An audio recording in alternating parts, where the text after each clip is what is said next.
মহাশিবরাত্রি উপলক্ষে মানিকচকের গঙ্গার ঘাটে পুণ্যস্নানের জন্য বিভিন্ন প্রান্তের ভক্তদের সমাগম। মালদা জেলা সহ পার্শ্ববর্তী জেলা থেকেও ভক্তরা মানিকচকের গঙ্গার ঘাটে রবিবার এসেছেন।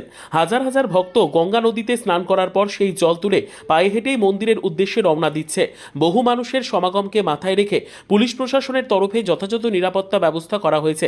মানিকচকের গঙ্গার ঘাটে নদীতে কোনো রকম দুর্ঘটনা না ঘটে সেদিকে লক্ষ্য রেখে বিপর্যয় মোকাবিলা দপ্তরের কর্মীরা স্পিডবোটের মাধ্যমে নদীতে নজরদারি চালাচ্ছে। পাশাপাশি স্বাস্থ্য বিভাগের তরফে পর্যাপ্ত ব্যবস্থা করা হয়েছে গঙ্গা নদীর তীরবর্তী এলাকায়। নদীতে স্নান করার পর পায়ে হেঁটে বিভিন্ন শিব মন্দিরে গিয়ে সেই জল ঢালবেন ভক্তরা, এমনটাই জানা যাচ্ছে। কোথায় এসছেন, কেন, কি আছে আজকের দিনে? কি পায়ে হেঁটে এসছেন? এখান থেকে হেঁটে যাবেন কোথায়? পায়ে হেঁটে। কিরকম ব্যবস্থাপনা রয়েছে এখানে প্রশাসনের? ভালো, নজরদারি চলছে পুলিশের।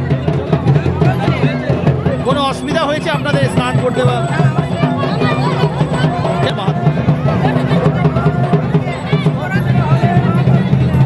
প্রতি বছরই আসা হয়?